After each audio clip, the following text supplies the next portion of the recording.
Hi, this is Alex from phpacademy.org, and this is a video tutorial for the new Boston. Now, we've already established how to log a user in depending on database values such as Alex or Billy both here. Now, when we do log in, let's go ahead and log me in. You'll see that we have you're logged in, log out, that's absolutely fine. Now, the one thing that we're missing to round off our website once a user's logged in is we're not displaying specific information about the user that is logged in. You already know that the user's ID, which is unique to each user, is stored in a session here. So at the moment, this value here, this session, will be equal to 1 because I've logged in as Alex, so the ID has been set to 1. Now, inside core.inc.php, which remember we set up to be included in every file, we want to create a function to be able to grab any field from our database here, depending on the ID. So this is going to shorten the amount of code we do inside our actual our files ourselves. So inside this core.inc.php, we're going to create a function which we can use however many times we want, and also it will save a lot of resources as well, so it won't slow down your server as much and won't perform as many queries. So where do we start? We need to outline the skeleton of our function. So I'm going to call this getField. Okay. So what arguments is this function going to take? So getField, the first important bit of information we need is the ID, the user's ID. The second we need is the field name. So I'm just going to call this field. Okay, so we need the user ID, the supplied user ID, and we need the field. In fact, looking at this, we don't actually need the user ID because it's already stored, isn't it?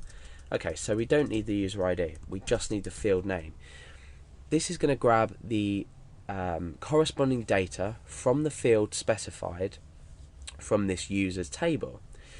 So the first thing we need to do is create a variable up here which is going to hold the value. In fact, no, we don't need to do that. I'm just making it longer for myself. So I'm going to write global $_session user ID. Now the reason I've done this is I have a tutorial on why you need to do this.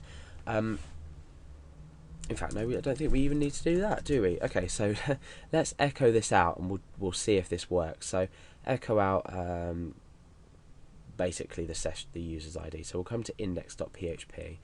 You're logged in, so let's create a line break there, and down here we'll let's run the function getField.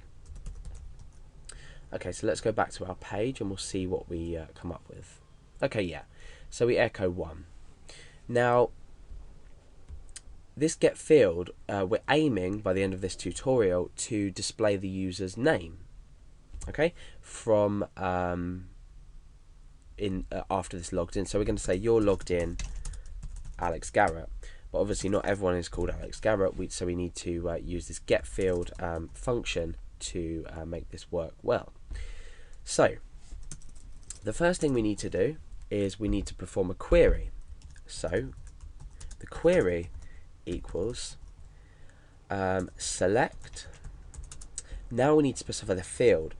So that's field, and that's encased in apostrophes, from users where, and this is the important part, ID equals, so let's just apostrophes by all these, where ID is equal to $_session, and that is user ID.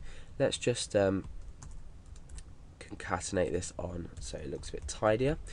Okay, so select the field that we specify in here from users where the ID is equal to something. Okay, so this is get user field, we can call this, because it's only selecting from the table users. So get user field, and we specify a field in here. Then what we need to do is we need to execute the query. So query run is equal to MySQL query, and we need to encase this in an if statement to ensure that we only execute this block here if this query is successful. So if we're basically saying in plain English, if this query is successful, then what we need to do is we need to grab this data. So we're going to return, and what we're going to return is MySQL result, and the result is from the query run, the row 0, because remember we're only returning one row because there's only ever going to be one ID, and the field we can pop again in here, so field. Let's just get rid of them single quotation marks, so field.